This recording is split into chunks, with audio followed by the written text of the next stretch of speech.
Hey, so I've been playing Lost Soul Aside for a little bit now. I'm about 40% of the way through the game. That's what it says on PlayStation. I have the hard copy of the game, and I just want to give a first impressions look at it. I know this game's been getting a lot of shit, a lot of hate, and I think some of it is warranted, but I feel like there's some things this game does really well. Well, there's one thing this game does really well that I feel like people are really not really acknowledging too well. And I guess it's just something that I feel differently on generally when it comes to gaming. But let's just start with this. The first 3 hours of this game sucks. It's terrible. It's the worst. It's the fucking. I was so mad the first 3 hours, 2 to 3 hours playing this game. It was like 2 to 3 hours, something like that. I was legitimately suffering. I was hating this game. I fucking could not stand it.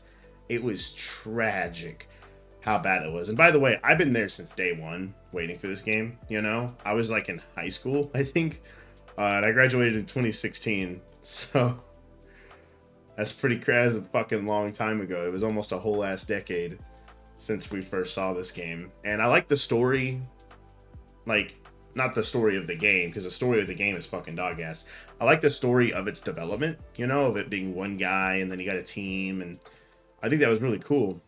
But I think the issue with this game at the beginning is it's doing a lot of things that other AAA games will do. Something like an Uncharted or Last of Us or Assassin's Creed, right? These games where it kind of like forces you into these like dialogues. It kind of forces you into these walking segments that are really boring. And I don't really like them in some of those games either. But the issue is in a lot of those games, the story is really good, like really good. Like The Last of Us. Like I could play The Last of Us forever and still have fun because I love the fucking narrative so much in that game. It doesn't bother me as much. But the issue is when you start doing it in shit like this, where the story is so like illogically stupid that it just makes you want to pull your fucking hair out. So that sucks. And then the game, another criticism I have of the game is it does take a while to actually like it takes a while even after the combat to get good, because you start out with almost no skills. You start out with just your one basic sword and you have like 4 or 5 moves and that's it. It's really not until there's a certain boss like a ways into the game where it really starts to get good. It's like this pink female flower girl who's like shooting projectiles at you, and by this point you have a lot more moves. It was a lot of fun. That was when the game got really good. Now, of course, the story is dog shit. The whole presentation of the story is dog shit. The voice acting, I'm sure you've seen it. The voice acting is terrible. I have heard that in Japanese it's better, but honestly, I don't know if it could save it. The plot doesn't seem interesting either, even if the voice acting in one is a little bit better. I don't know if that would really save it.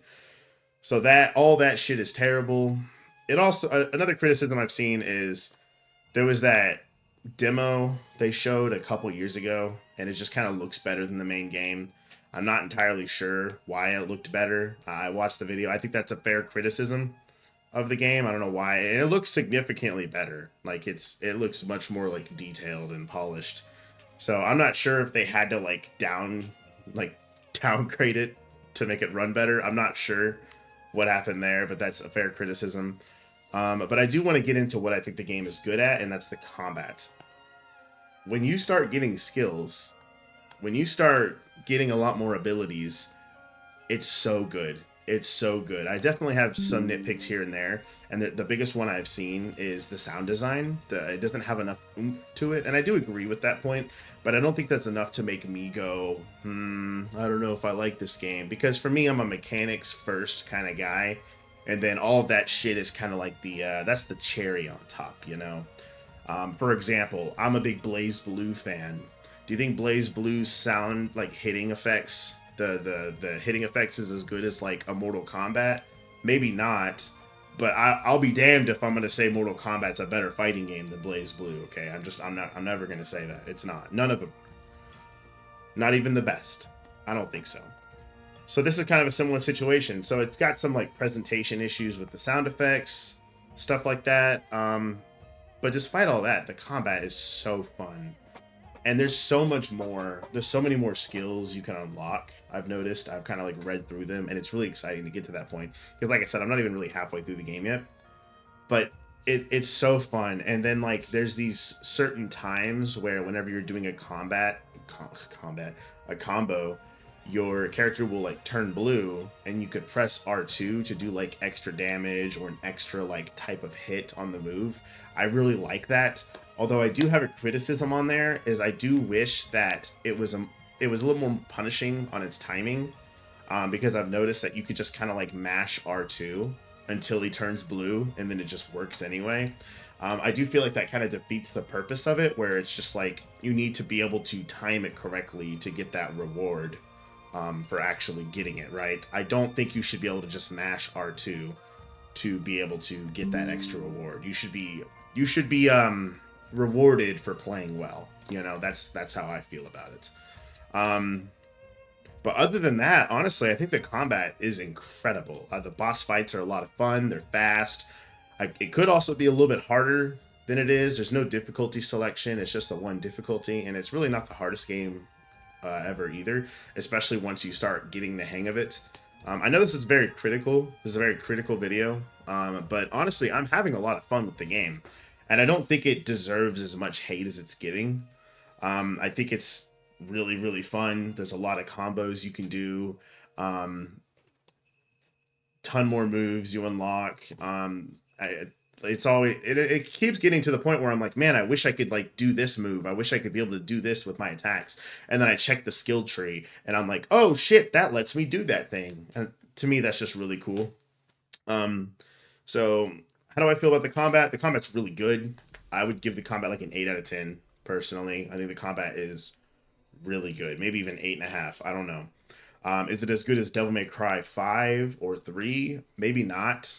Probably not, right?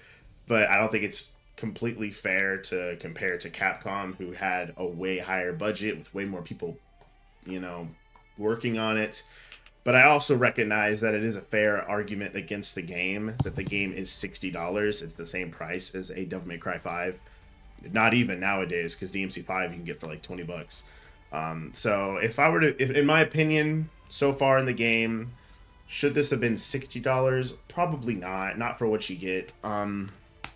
I do think they should have bumped the price down a little bit. I have seen a lot of people say it should have been $40. I saw one person say it should be $20. I think 20 is kind of ridiculous. This game's definitely worth more than 20 bucks. Personally, for me, considering it's a small team that made it, but they did make it for a long time, and the combat is quite good, I think $50 would have been fine. I think that's actually a pretty good price. Now, I do understand there's going to be some people saying, well, Expedition 33 was $50. And my response to that is, well, not every game is Expedition 33. I'm sorry. That's a 10 out of 10 masterpiece. This was never going to be a 10 out of 10 masterpiece. I never expected it to be. I just expected it to be a really fun action game. And to be honest, that's kind of what we got. It's a really fun action game, but a bit overpriced. And it probably should have been bumped down to $50, maybe even $40. And I think the reception of the game would have been looked at a lot higher than what it is. But yeah, y'all let me know what y'all think of the game. If y'all think it looks like shit, if you think it's fun, if you think it's cool. Oh, there is one other thing I wanted to bring up. So I've been seeing a lot of weird clickbaity shit on like the game being woke. I don't know what the developers said. I did see a thumbnail of somebody like saying that they care more about black gamers. I find it really hard to believe they said that, but maybe they did say that. I don't know. But I'll say this right now. There's literally nothing woke in this game at all. I don't know where you're getting that from. Like, there's like 2 or 3 like super sexy big titty bitches in this game. And it's just an anime game. There's nothing woke in this game. There's no DEI stuff. There's nothing like that. Like, whether you cared about that or not, I figured I'd just bring that up. I don't know why. I don't know where this idea of it being woke came from. There's literally nothing like that in here, at least not from what I've played. So yeah, y'all let me know what y'all think about the game. Also, I know I'm fucking almost ending the video a lot. The music's very good. I like the music. It's not a 10 out of 10, but the music does complement the gameplay. Okay, I think that's it for the video. Y'all let me know what y'all think of the game, and that's y'all have a good one. See ya.